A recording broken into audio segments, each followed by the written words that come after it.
Hi, and welcome to our stress curriculum program for high school students, the pitfalls of stress on Generation Zers, the stress management curriculum.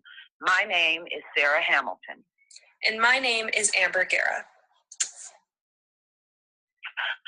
The stress management curriculum is going to consist of the reasons for this curriculum. We will identify the problems or needs through the research and studies that we researched. We will talk about our goals and our objectives. Again, our target audience is high school age students, currently referred to as Generation Zers. It is reported that academic and social pressures, especially with high social media influence, are at an all-time high in 2018. This has become a public health issue due to the fact that we can now measure high rates of anxiety disorders, depression, violence, and even suicide in those currently aged 9 to 18. Because of this, we are now seeing a gap between illness and care, which is why a new stress-related curriculum is much needed. In past curriculums, like the Can We Talk and Learning to Breathe initiatives, we see a focus on anti-stigma adherence and language, as well as stigma breaking and emotional coping. The Cope to Thrive curriculum is significant in the fact that it deals directly with the after effects of dealing with severe anxiety and depression. Our stress management curriculum builds off of these great foundations to focus on building knowledge on personal identifiers and coping mechanisms in a preventative manner.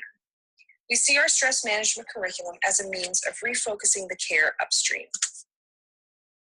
We can make sense of these through both an inter- and interpersonal health behavior theory. Using the theory of reasoned action, we want to address a change in attitude, subjective norms, and normative beliefs regarding stress management. For this target audience, we have students directly compare positive and negative stress reactions as a means of combating attitude. Students will also evaluate normative perceptions of stress through discussion. We want students to get a grip on what is accepted and not when it comes to stress reactions, which will then push for a change in the subjective norm. The normative belief construct is measured through a call to action on the student's personal life stressors and their effects on the mind and body. The orange chart highlights how each objective addresses a construct in the TRA. The use of social cognitive theory in our curriculum is a direct reflection of the flow and understanding of information acquisition for our target audience. Stress is a direct reflection of the person, environment, and eventually erupts from behavior or lack thereof.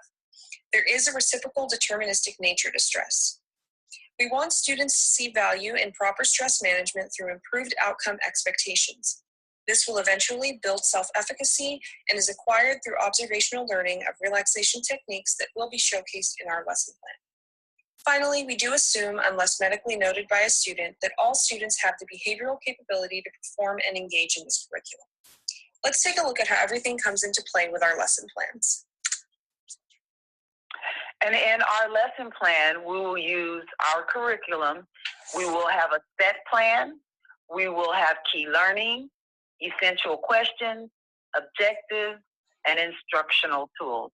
And before we begin that, we would like to let you know that in order for us to have gather our participants, we will use school administrators and parents as our key connection between our target audience.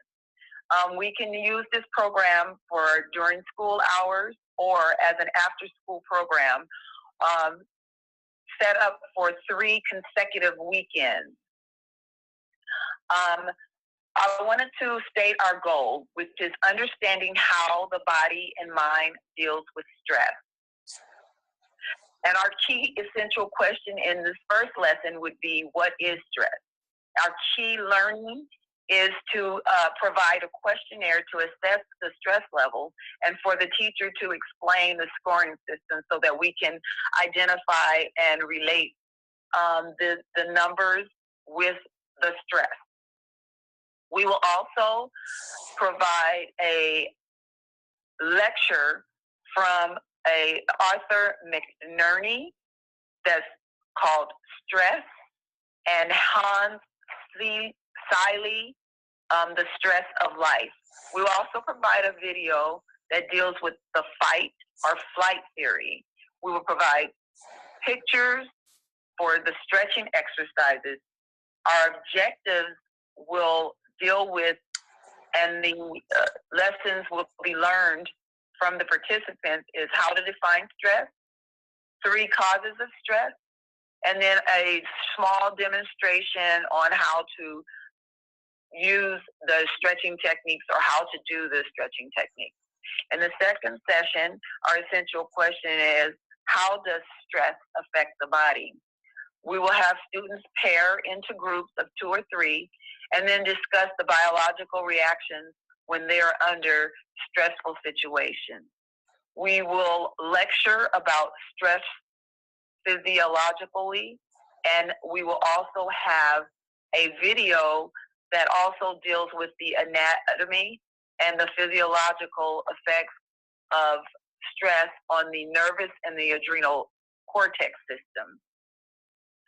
We will have an objective. Our first objective would be to identify 3 biological changes in the body due to stress, 2 ways stress and illness affects the body, and we will be able to compare and contrast, as well as we will participate in demonstrating a deep breathing technique. And in the third session, our essential question would be, what is intrapersonal stress intervention? We will discuss their methods of handling stress. We will introduce the term intrapersonal as far as it deals with stress and the relationship between stress and nutrition. We will also have a relaxation technique called progressive relaxation technique. And we will have the objective as objective number 1, identifying 3 of your own stressors. We will identify 3 sources for stress management, and we will demonstrate the progressive relaxation technique learned in the session. As I stated earlier, we are providing 2 links for the materials and activities for fight and flight and the anatomy and physiological. We will also provide written practice, deep breathing, stretching exercises, and progressive relaxation techniques. We'll provide resource pamphlets.